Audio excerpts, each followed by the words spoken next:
So guys honestly speaking last session में ऐसा कुछ हुआ ही नहीं, हम लोगों ने होमवर्क करने का मौका दिया, समय दिया, होमवर्क नहीं हुए थे क्वेश्चन मार्क करके, तो अभी वही अपन पहले डिस्कस करेंगे। एग्जाम्पल नंबर 1 एनी वन, किसी का भी एग्जाम्पल 1 नहीं आया है? नहीं, देख लो प्लीज एक बार देख लो एग्जाम्पल 1।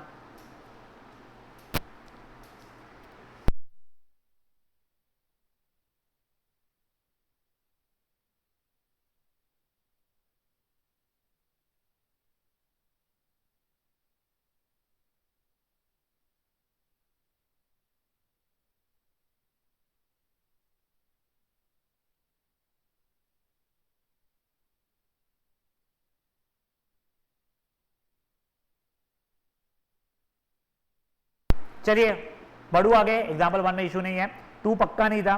एग्जाम्पल 3 का फर्स्ट सब पार्ट एनी वन, सेकेंड सब पार्ट एनी वन, थर्ड सब पार्ट एनी वन। फिर तेरे पास बुक है ना बच्चे, बुक में आंसर देखा करना है ना, अभी नहीं वैसे भी 163 है।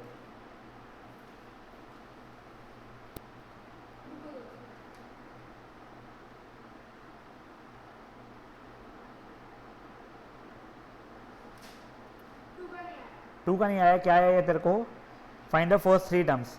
तो a1 निकाला मैंने 3 माइनस 4 इंटू वन माइनस 1 हो गया, a2 निकाला 3 माइनस 4 इंटू टू माइनस क्या बोलते कितना हो रहा है 3 माइनस 8 माइनस 5 हो गया, a3 3 माइनस 4 इंटू 3 आ गया ना, फाइन।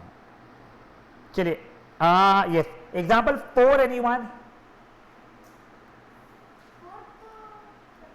हाँ यस पक्का से था।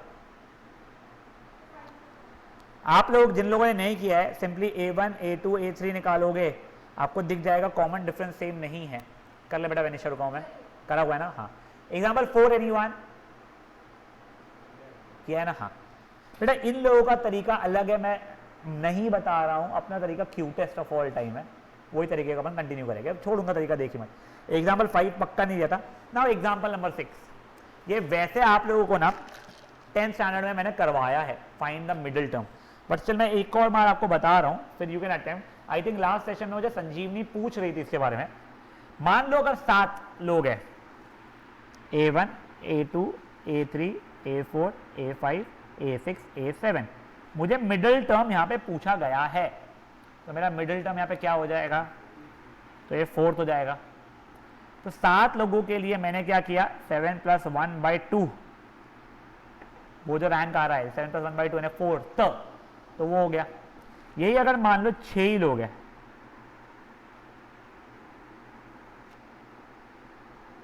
तो 2 लोग आ रहे हैं बेटा सेंटर में मेरे, एक तो ये भी आ रहा है और एक ये भी आ रहा है, तो कौन से होगा बेटा?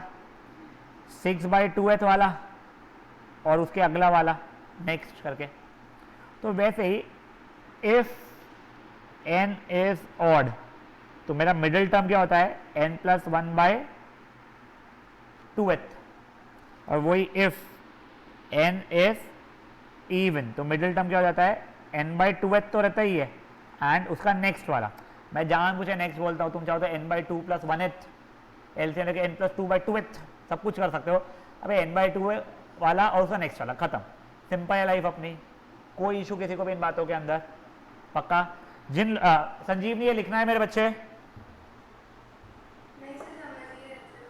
समझ गया था बाद में, ग्रेट। एग्जाम्पल 6 किसी को नहीं आया था, ऐसा था? हाँ आया था, वो राजी वेनिशा आया था, संजीवनी का तो आ गया था बोल रही है वो, तेरा आया था बेटा? पक्का? बढ़ाऊं आगे मैं?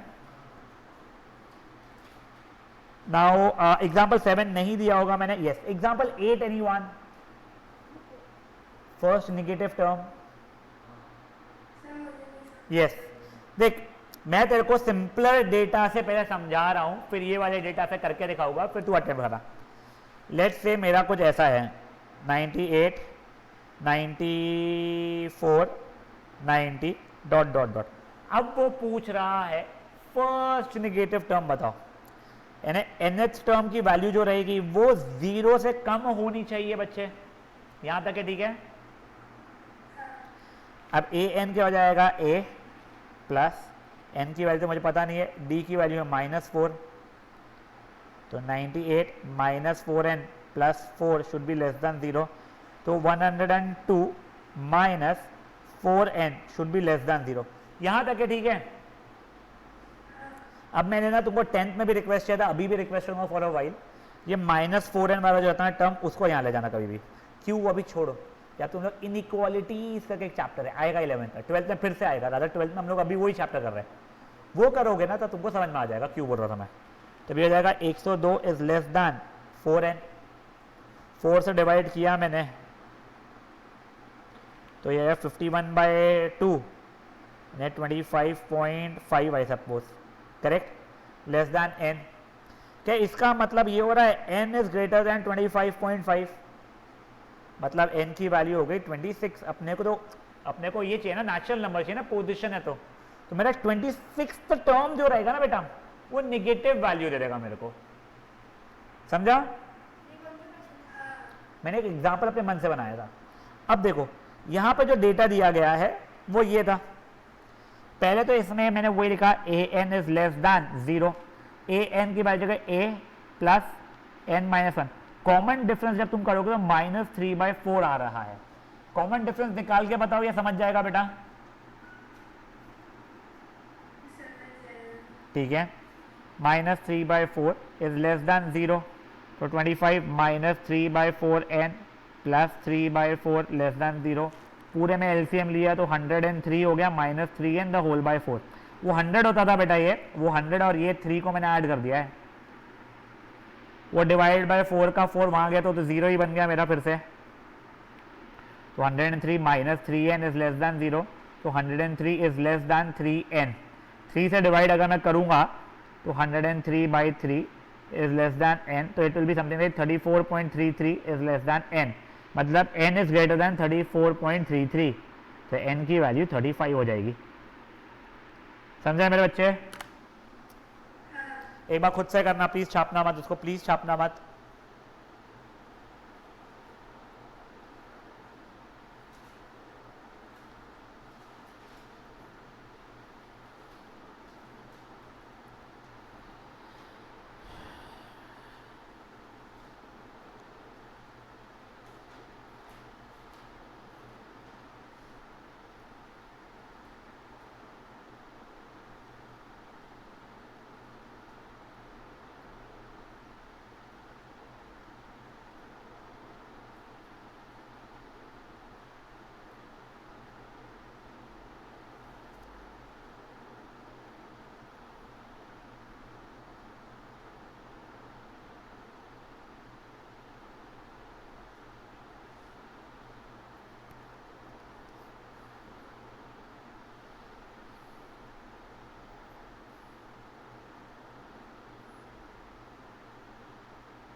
बड़े आगे बेटा, हो गया संजीवनी? एग्जाम्पल 9 पक्का नहीं था, एग्जाम्पल 10 होगा, यस एग्जाम्पल 10 नहीं मान। एग्जाम्पल 11 था क्या होमवर्क? नहीं। देखो मैं एक बार के लिए एग्जाम्पल 11 बता रहा हूं, आप अब भी अटेम्प्ट कर लीजिए पहले, ठीक है ना। वो फुद्दू था, उसमें कोई स्ट्रेस ही नहीं है, क्योंकि सम ऑफ फर्स्ट n टर्म्स चाहिए। मान लो सम ऑफ फर्स्ट 10 टर्म्स बताओ, n नहीं 10, तुम्हारा kth टर्म की वैल्यू ये है, तुम a1 की वैल्यू निकाल सकते हो, a2 की वैल्यू निकाल सकते हो, a3 की वैल्यू निकाल सकते हो। तो बेसिकली तुमको a पता है, तुमको d पता है। अब मैं s10 मांग रहा हूं, तुम s10 निकाल सकते हो। यहाँ पे s10 की जगह sn मांग रहा है, sn की वैल्यू निकालना भी कोई इशू रहेगा क्या? n के टर्म से आंसर आ जाएगा हमारा। समझा क्या हुआ है? बेनिशा, भाटिया जी, देख देखो A1 A2 A3 निकालना आएगा। A1 A2 A3 मतलब AP बन गया तेरा। मैं sum of first n for Nagpur terms मांग रहा हूँ, तो ऐसे n/2 2a प्लस n-1d डालते हैं अपन लोग। a की वैल्यू पता है, d की वैल्यू पता है, n की जगह n ही डालना है। मेरा फाइनल आंसर n के टर्म्स में आ जाएगा।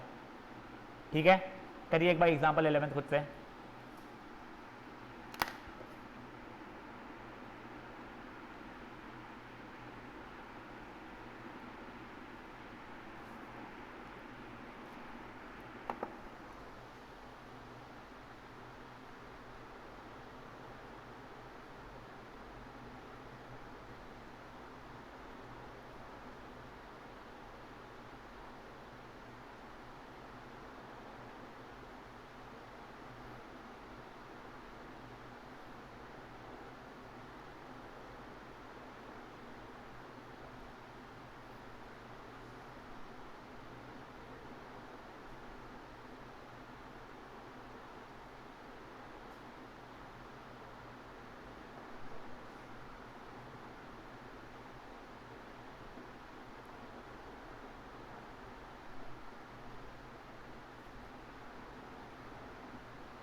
बढ़ू आगे? नहीं, कर लो।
चलिए एग्जाम्पल नंबर 12 एनीवन देख लीजिए एक बार। Anyone for example 12th? नहीं। कहाँ तक किया है ना तूने भी किया ना मेरे भाई क्यूटी पाए। हाँ। Example 13th anyone? 13th example अपने वर्कशीट में था, मैंने यहीं से डाला था। Example 14th anyone? देख लीजिए प्लीज।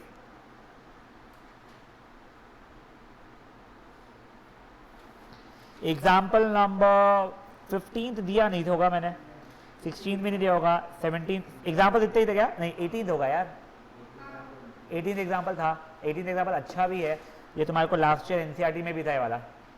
किया है तूने 18th एग्जाम्पल?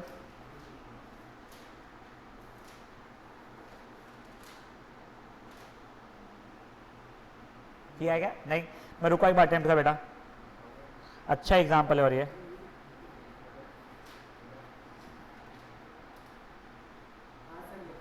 किया है, कोई इशू है उसके अंदर? देख ले, आया है। हाँ 18th हो गया है। 19th नहीं था, 20th नहीं था, 21 नहीं था, 22 नहीं था, 23 नहीं, 24, 25th था कि नहीं था? 20, चल ठीक है। चलो अभी 25th एग्जाम्पल एक बार याद करवा दो तुम लोगों को।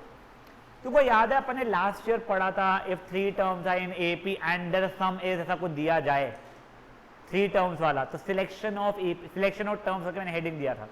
मैं बताता हूँ, देखो मैं लिख के समझाता हूँ तुम लोगों को। तुमको एक 10th में भी था, गुस्सा नहीं, सिलेक्शन ऑफ टर्म्स मैंने हेडिंग लिखवाया था उसके अंदर। ये कब यूज होता था? अगर मान लो बोल जाए if 3 terms are in AP and there sum is given, तो ऐसे में 3 टर्म्स ए प्लस डी और ए प्लस 2डी यूज करने की जगह पे ए माइनस डी, ए और ए प्लस डी, ये 3 टर्म्स में यूज कर लेता था। क्यों? इससे कैलकुलेशन में मुझे आसानी हो जाती थी। यही अगर मान लो if 4 terms are in AP बोला जाए,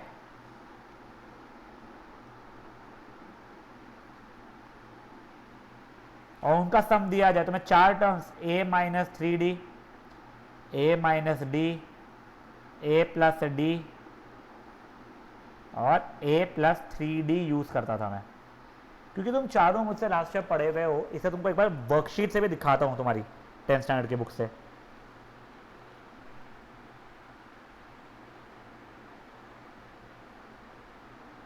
कहाँ है भाई 10th मैथ्स? 10th साइंस तो दिख रही है ये, हाँ देखो, फर्स्ट एक्सरसाइज के फर्स्ट वर्कशीट के लास्ट क्वेश्चन थे। देखो याद आ रहा है, ये कोई divide 32 into 4 parts such that they are in AP and sum दिया हुआ है, तो कैलकुलेशन इजी बनाने के लिए ए माइनस 3डी, ए माइनस डी, ए प्लस डी, ए प्लस 3डी, the some of 3 terms in AP is 21, तो ए माइनस डी, ए प्लस डी, ऐसे कुछ करते थे। याद आ रहा है क्या? नहीं, ठीक है कोई बात नहीं। मैं एक बार के लिए यहाँ का एक क्वेश्चन करके दिखाता हूँ तुम लोगों को, मैं दोनों तरीके से करके दिखाता हूँ तेरे को, ठीक है। लेट्स से मैं क्वेश्चन नंबर 60 करके दिखा रहा हूँ। 4 terms and they are in AP. पहले मैं मेरा तरीका बताऊँ तुझको, तो पहली इक्वेशन क्या बन जाएगी? a minus 3d, second term, third term and fourth term is 32। 4a is 32, a is 8, तो तेरे 4 टर्म्स क्या बन चुके हैं? a minus 8 minus 3d, 8 minus d, 8 plus D और 8 प्लस 3d। अब वो क्या बोल रहा है? आखिरी दो का प्रोडक्ट डिवाइडेड बाय बीच वाले दो का प्रोडक्ट है 7/15। वो इंग्लिश में लिखा हुआ है, तो उसको वो कन्वर्ट ट्रांसलेट किया।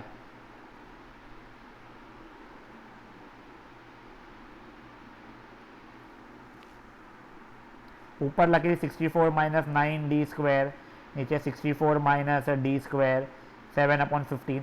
फिर इधर उधर भेज के सॉल्व करके डी स्क्वायर की वैल्यू निकल जाएगी।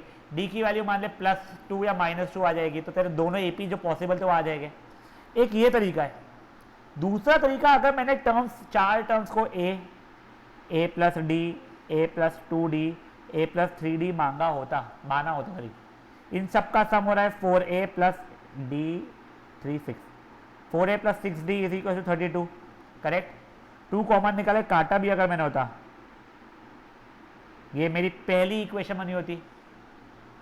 दूसरी इक्वेशन क्या रहती थी मेरी, पहला इंटू आखिरी डिवाइडेड बाय दूसरा इंटू तीसरा इज जो भी था वैल्यू 7/15।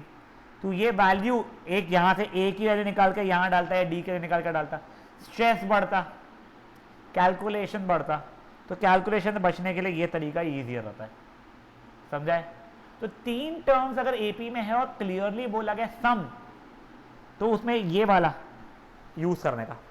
तो एक बार के लिए heading they selection of terms, और ये क्वेश्चन ये ऐसा लिख ले एक बार, फिर मैं तुमको एग्जाम्पल के लिए मौका देता हूँ।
लिख लिया है। Now try up, wait sorry,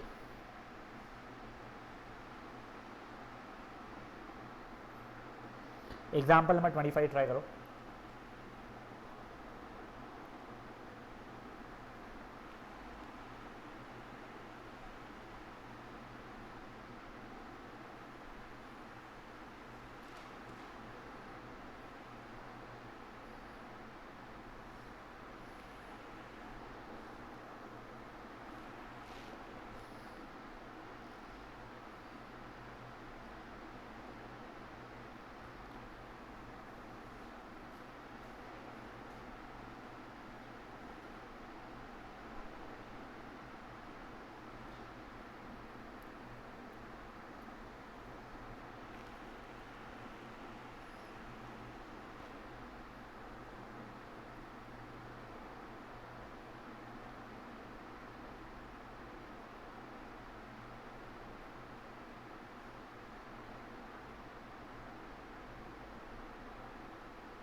हो गया, सबका हो गया बच्चा? नहीं,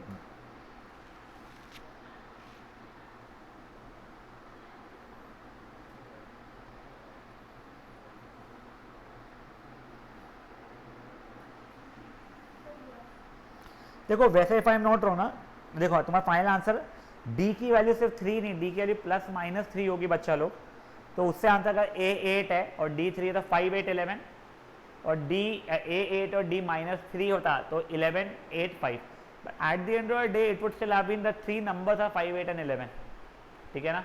the AP would have been 5 8 11 या 11 8 5 व्हाटएवर। बड़े आगे एग्जांपल नंबर 25। नाउ एक्सरसाइज से भी क्वेश्चंस थे आप लोगों को। Question 1 anyone?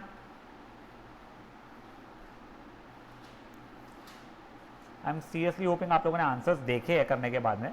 हाँ, बोरा ने किया ना बेटा सब कुछ अटेम्प्ट। बोरा मेल हो रहा, सुधर रहा है, शर्मा भी रहा है। और क्वेश्चन 2 एनीवन? संजीव नहीं, क्वेश्चन 3 आया मेरे बच्चे।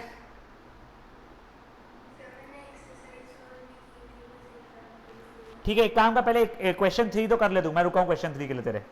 बचा अपन बाद में करते हैं, वो अपन बाद में स्ट्रेस उठाते हैं। पहले एक काम कर, क्वेश्चन नंबर 3 कर ले बस मेरे लिए। A N is less than 0 बेटा। जिनको भी क्वेश्चन नंबर 3 अटेम्प्ट किया नहीं आया था, बोलोगे भाई A N is less than 0, वो करेंगे।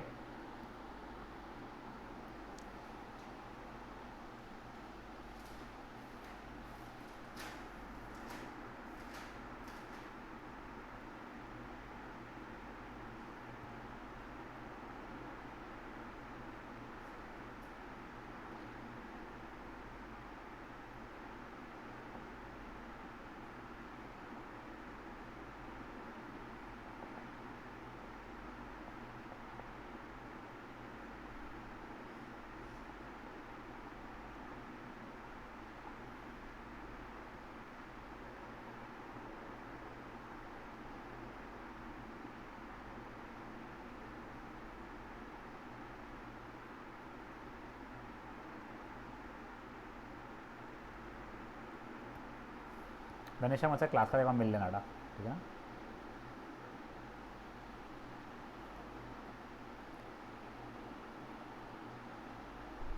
तेरा किया हुआ है ना क्वेश्चन 3? तेरा किया हुआ है ना? कहीं से बात करी, मैं रेस्ट रूम से आ रहा हूँ।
संजीवनी समझा था मेरे बच्चे वाला? संजीवनी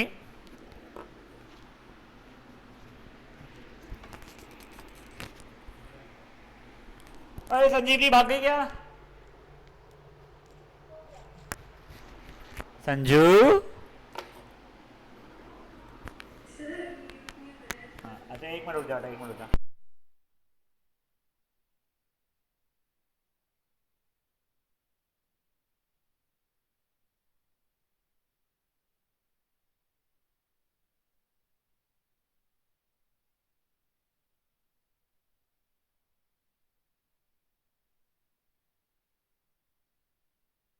चलो ठीक है, वही will and it up a little early क्योंकि इसने होमवर्क चोपड़ी ने खींचनी है पूरा ख़त्म। ये संजू बाबा ने आप लोगों को एक्सरसाइज में जो जो क्वेश्चन होमवर्क दिए गए थे संजीव ने, वो आपको करने हैं। साथ ही साथ अब मैं छोटा सा होमवर्क और ऐड कर रहा हूँ इसके अंदर, क्योंकि आप लोग ये वाले क्वेश्चन इजीली कर पाओगे, इतना स्ट्रेसफुल नहीं रहेगा।